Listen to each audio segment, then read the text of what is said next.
লাভপুরে গ্রেপ্তার হলো তৃণমূল নেতা ডালিম শেখ। এই মুহূর্তের অত্যন্ত গুরুত্বপূর্ণ খবর, যে খবরের দিকে আমরা নজর রেখেছি।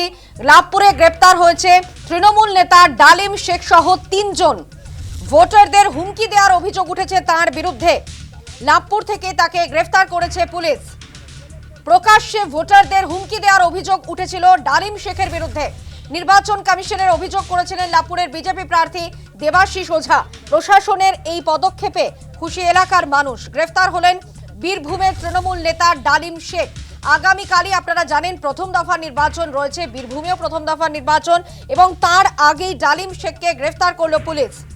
নির্বাচন কমিশনের নির্দেশেই লাভপুর থেকে তাকে গ্রেফতার করেছে পুলিশ। ডালিমের বিরুদ্ধে ভোটারদের ভয় দেখানোর অভিযোগ উঠেছে। ইতিমধ্যে আপনাদের যে ছবি আমরা তুলে ধরছি, গ্রেফতার হলো ডালিম শেখ, তৃণমূল নেতা। গ্রেফতার করা হয়েছে। ভোটারদের ভয় দেখানোর অভিযোগ।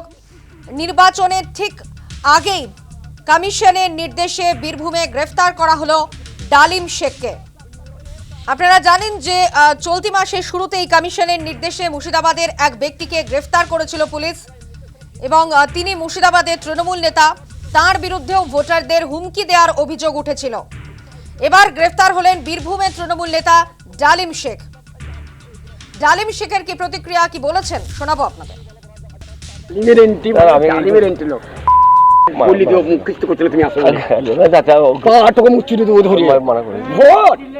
ভোট 50টা যদি পরে চানানাস করে দেবো, ভাইকে বলে পিস পিস করে দেবো, পিস পিস করে দেবো মেলা তালাতে।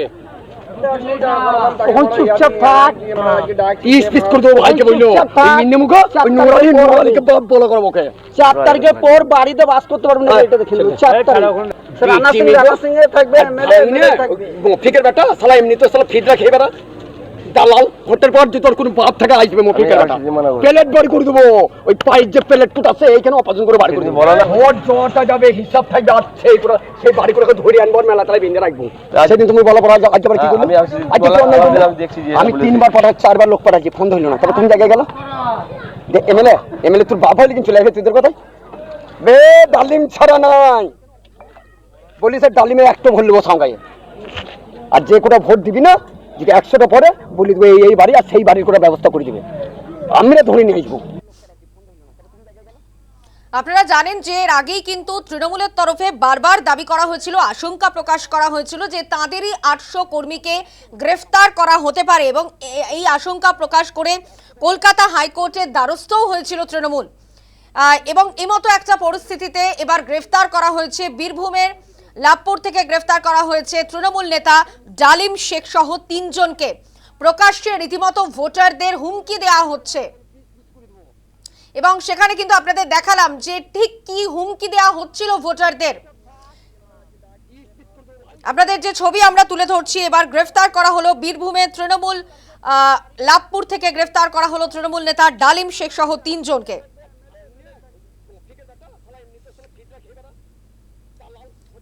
আমাদের সঙ্গে সরাসরি রয়েছেন আমাদের প্রতিনিধি সুজিত মণ্ডল। সুজিত, আগামীকাল প্রথম দফার নির্বাচন, এবং তার আগেই বীরভূমে গ্রেফতার করা হলো ডালিম শেখকে, এবং আরো 3 জনকে গ্রেফতার করা হয়েছে।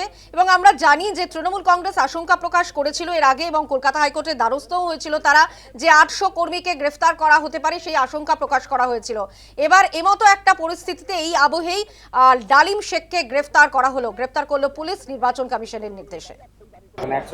দেখো সনন্দ, এখনো পর্যন্ত যেটুকু খবর লাভপুরের ডালিম শেখের খবর আমরা সম্প্রচার করেছিলাম। পরবর্তীতে লাভপুরের যে বিজেপি প্রার্থী দেবাশিস ওঝা, তিনি অভিযোগ দায়ের করেছিলেন নির্বাচন কমিশনের, এবং তার আক্ষেপ ছিল সন্ধ্যা পর্যন্ত গ্রেপ্তার হয়নি অভিযুক্ত ডালিম শেখ। যে ধরনের মন্তব্য তিনি করেছিলেন তৃণমূল নেতা এবং খুব লোকাল স্তরের নেতা ডালিম শেখ, এবং দ্বারকা এলাকাতে তিনি একটি সভার পরে তিনি ভোটারদের যেভাবে হুমকি দিয়েছিলেন, সেই হুমকির পরবর্তীতে সেই ফুটেজ সমস্ত সংবাদ মাধ্যমে দেখায়, যার ফলে নড়েচড়ে বসে নির্বাচন কমিশন, এবং নির্বাচন কমিশনের তৎপরতায় লাভপুর থানার পুলিশ ডালিম শেখকে গ্রেপ্তার করে। সেই সঙ্গে আরও 2 জনকে গ্রেপ্তার করা হয়েছে। মোট 3 জনকে গ্রেপ্তার করেছে গত রাত্রে, সন্ধ্যে 7টা নাগাদ তাদেরকে গ্রেপ্তার করা হয়। এই ঘটনায় একেবারে চাঞ্চল্য সৃষ্টি হয়েছিল লাভপুর এলাকায়, যে ধরনের মন্তব্য করেছিলেন তৃণমূল নেতা ডালিম শেখ, যার ফলে একেবারেই গ্রেপ্তার হওয়ার পর স্বস্তি ফিরেছে এলাকায় অনেকটাই বলা যায়।